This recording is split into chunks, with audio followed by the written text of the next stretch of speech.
Professor Mushirul Hasan, Shri Chinmaya Gharikan, Voraji, Anthony ji, Rahul Dwivedi ji, distinguished speakers of the day, ladies and gentlemen.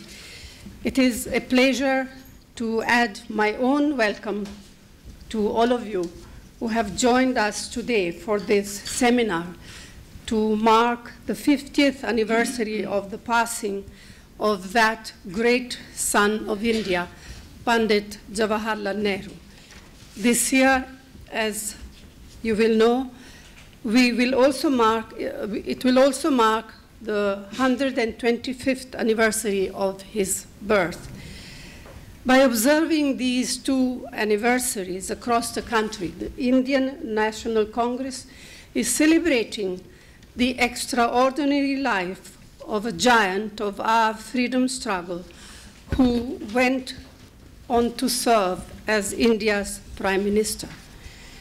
In that role, he consolidated India's democracy and entrenched the basic values of our polity, values to which we are still proud to lay claim. And what are these values? They can be summarized as the four pillars of Nehruianism, and that is democratic institution building, staunch secularism, socialist economics, and a foreign policy of non-alignment. All of them were integral to a vision of Indianness that is fundamentally challenged by some in the prevailing political climate today, but which remain at the core of our party's belief. I am not suggesting that the Indian National Congress is stuck in a time warp and merely reiterating the conventional wisdom of 50 years ago. Rather, Nehru himself, as a man with an open and questioning mind, would have allowed his practical thinking to evolve with the times, even while remaining anchored to his core beliefs. And what do these four pillars mean to us today? First, democracy.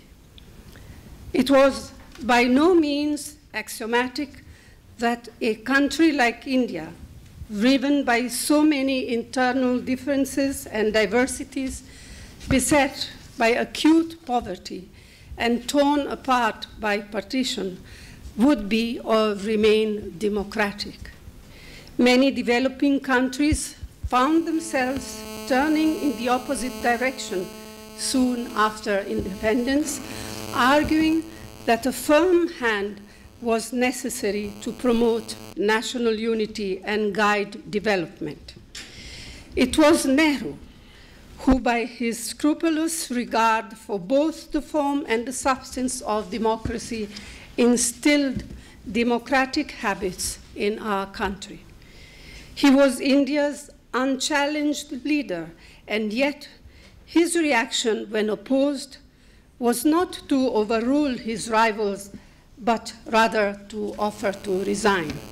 His respect for Parliament, his regard for the independence of the judiciary, his courtesy to those of different political convictions, his commitment to free elections, and his deference to institutions over individuals all left us a precious legacy of freedom. Today, in the wake of the largest democratic elections in the history of the world, the Congress Party is proud to stand in that tradition. Second, secularism.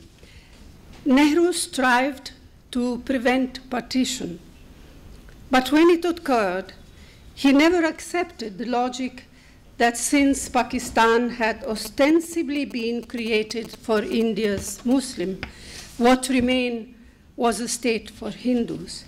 He lived up to his lifelong conviction that India belonged to all who had contributed to its history and civilization, and that the majority community had a special obligation to protect the rights and promote the well-being of India's minorities.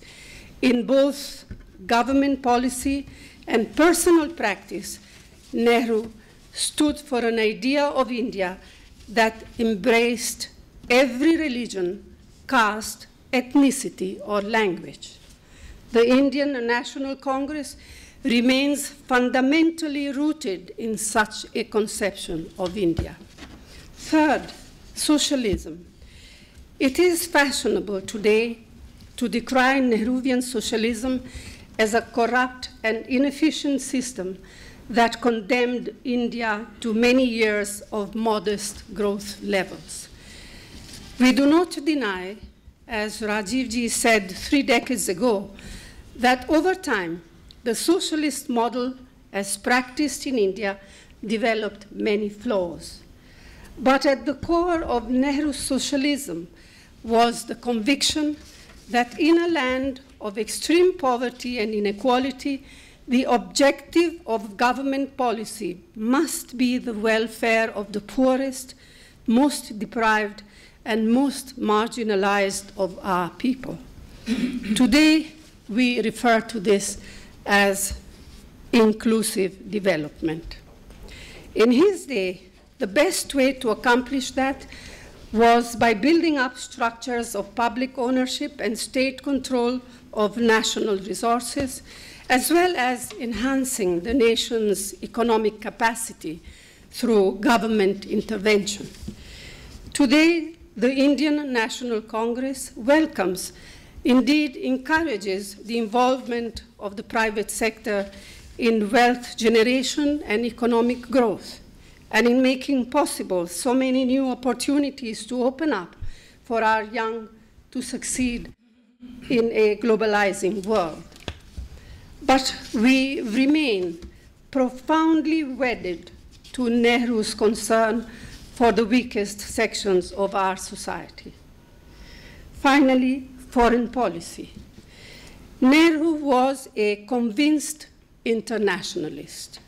For him, non-alignment was the logical response to the bipolar divisions of the Cold War era. In that form, it might be argued that his vision is no longer relevant in the changed circumstances of the 21st century. But in its essence, the Nehruvian vision was about safeguarding India's independence and self-respect against potential encroachments on its sovereignty. That remains at the heart of the Indian National Congress view of the world. We are proud of our independent foreign policy, the role we play in the international community, and having remained faithful to Nehru's internationalism. In today's world, we are non-aligned in the sense that we are aligned with no one nation or bloc, and we remain free to conduct our foreign relations according to our own lights. The last 10 years of the UPA government have entrenched an updated version of Nehru's idea of India, one that has widened the scope of its democracy through such innovations as the Right to Information Act, one that has defended secularism in the face of vigorous threats to our nation's diversity, one that has deepened inclusiveness through the creation of a framework of rights, including the right to work, the right to food, the right to education, and the right to fair compensation for land and rehabilitation, all of which have strengthened and empowered the poorest of our people, and one that has remained a proud and independent member of the community of nations. In all this, we are upholding the legacy of the remarkable human being whose life we commemorate today. And I look forward to what some of our scholars and experts and all of you will have to say in the course of this seminar. I'm sure you will deepen our appreciation of this extraordinary man and his continuing relevance to our world today. Thank you. Jai Hind.